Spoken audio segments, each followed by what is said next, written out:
Hello, my friends, and welcome back. Thank you very much for being with me again today. I was right. So fast, I was right that I can't even believe it. Why? I recently visited Romania and I met with some friends, collaborators, however we want to call it. And one of them, I discussed a lot of things, let's put it this way. And one of these friends of mine, um, a really good friend, actually a 100% friend, he asked me what's going to happen with Iohannis, the current president of Romania, Klaus Iohannis. And he said, in his words, he's an imbecile, he doesn't know, he's stupid, he's blah, blah, blah, blah. Well, nevertheless, I think in my assessment, he is not doing the Romanian bidding. I think he is promoted, supported, and was pushed forward by outside interests and agencies. Klaus Iohannis is of German descent, and he's in charge of the Romanian nation, the same as in Ukraine. The Zelensky Stein is in charge of the Ukrainian nation, and you have many examples like this. So never, why should you have a Romanian in charge of Romania? Why don't you have a German in charge of Romania? So why should you have a, let's say, uh, Israeli or a Jewish guy in charge of Israel? Let's say have you're a Palestinian or an Iranian, right? No. Nevertheless, what do I have here? I have two articles with the same title, which is the answer I gave this friend of mine when he said, what's going to happen with Iohannis, the president of Romania, when he will not be able to run for presidency again? What he's going to do? Retire? I said, there's no way he's going to retire. And I said, why? Because that's what they do. Do you think this guy's invested in Iohannis just to retire now? No. The investment grew and grew and grew. So probably they're going to use him somewhere else. They're going to push him somewhere else. It's like you have a fighter and you train that fighter. You train and the fighter wins, I don't know, the school tournaments or the championship. Then he goes to the local, wins over there. Then the county wins over there. And then let's say he wins the state. And then that's it. You stop? No, you invested time. The guy got good in that. Now he's a champion of the state. So you're going to push him for the regional.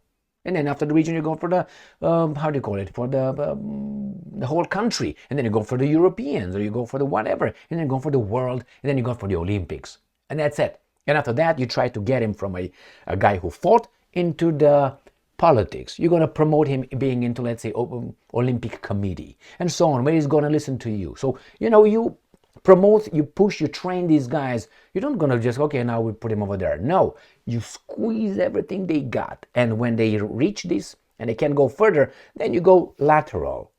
And then they're gonna just win over there and they're gonna retire. It's the same thing with Iohannis. Iohannis will not retire. Iohannis is going to be pushed forward as others. So what do we have here? This article from Reuters. Romanian President Iohannis to run for NATO leadership. These guys call him a dumbass. Well, like, not very smart. I don't know. I listened to the guy, and I think he's following certain orders. All right, and the orders are not from Romania. I think they're from outside. That's my assessment, according to the information I have, and my assessment, personal assessment of his policies and statements. Now, he's decent.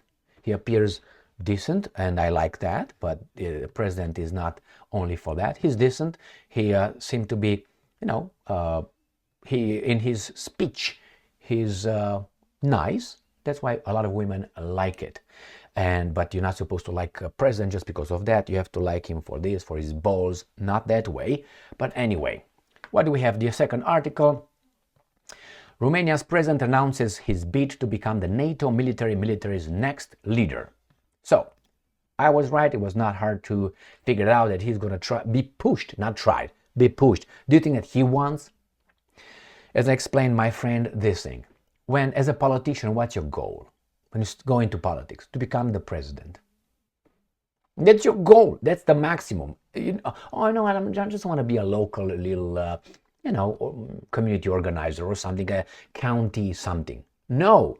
When you go and try to grow your goal. When you see all these governors, or you see the state representatives or the senators, their goal is not to be only a senator. The sky has no limits. So the same here. It's easy principle, easy principle. So he's going to try to be promoted. He has to fight the Netherlands Prime Minister, who wants to do the same thing, and many other weasels. They talked about Boris Johnson as well. I mean, we have many imbeciles that would fit the job. I mean, you have Stoltenberg, which is an imbecile. How do I know that? Just remember, if you don't go on YouTube and watch it, how Trump faced Stoltenberg face to face and how he fucked him up on live television. Not only that, I listened to Stoltenberg, the current Secretary General of NATO, his statements, imbecilic. Now, I don't know if he's supposed to say it because of the audience, because when you have a speech, you have to manufacture or give the same flavor to the, you're not going to talk like that, or not going to talk below. You have children in the audience, you're not going to talk about, the theory of relativity, No, you're not going to talk about it. You're going to talk about dolls and toys and bicycles, and you're going to lower everything to their understanding. So probably Stoltenberg, when he says garbage, for people like you and I, is like, oh, this guy's a child. But for the people, the audience he directs his speech to is, oh my God, this guy is really good. But those guys vote. That's a bad thing. So what do we have here? He wants to be that. He was activated into wanting to do that. There are interests, there are forces out there, factions that fight one another because they were promoted by their own financial gains and interests that they pursued, and some of them are, how should I put it, pushed by the desire to control, to be in charge.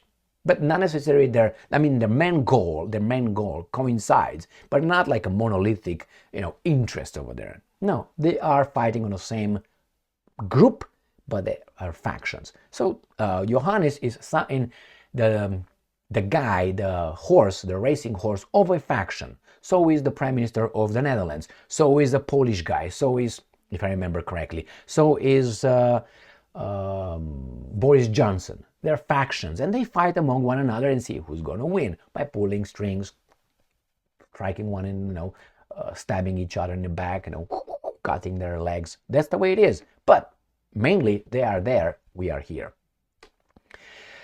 This is the about Johannes from my conversation with people, men and women, nothing in between. And they say, well, I haven't found anyone that I discussed with certain kind of level to say that he is smart. I think he's a physics professor, a teacher, high school teacher. Well, good. He's good in teaching physics, But some people say he's not smart. Some people just say he's slow. Some people, he's presentable. Some people like him because he's, calm and okay. All this put together, what do we care? We care for a leader to be intelligent, knowledgeable, wise, right? Have courage, work for the national interest of the country, and really, if you want to add to have a charisma in order to fool people around and get him in his team. Klaus Johannes. Remember, he ascended from a tiny little party, not even 1%, if I remember correctly, the German Forum. It was not even a political party at one point. He ascended, he was pushed to becoming the president at his first attempt. Now, what big doors were open for him? It's obvious. He comes from a German town, he's German, and he just won just like that. This happens only in the Hollywood movies, all right? Why? That's the way it is, my friends. Doors are open for you. What I think about this, guys, I told you, I don't think he's, I don't know. I based as I said, my information, my assessment on personal observation, his statements, and the direction Romania goes to. When I went to Romania right now, a lot of people told me that he's going to build, I don't know if it's true, $1 million mansion and so on. He doesn't have a business, if I remember correctly, or a lot of people said he got some hanky-panky businesses in Sibiu, but I don't know. A president out of his money of a high school teacher and then a president of Romania is impossible to build $1 million mansion or house, okay? Impossible, unless everything else is true. They say he had, I don't know, 7 houses, 1,000 houses. I don't know. From the salary of a teacher or a Romanian president, you can't have that. Nevertheless, corruption in Romania, yeah. Corruption everywhere, yeah. It's just the magnitude. We'll see. So yes, I was right. He's going to be used. Now, if he's not going to be getting this job as a NATO military alliance next leader, he's going to move to the side, where, I don't know, somewhere. They're going to find a job like they found, what's his name, that his father was, in the communist time, he was a military general. What's his name? That right now he's, I have in my head, he's in NATO, some secretary, under secretary, something. Again, promoted, he ran for the presidency, and then he was kicked the ball, so he moved laterally. He didn't get the presidency because other people had to get the presidency. He lost against Băsescu, Traian Băsescu that time, remember? Yeah, and then he was catapulted into NATO. So yeah, we'll find out. If he wants that NATO job, then what do you think will happen to Romania and Russia in Ukraine? I'll connect the dots. That means he, as long as he is still the president, will do anything those guys tell him to do. And that's scary.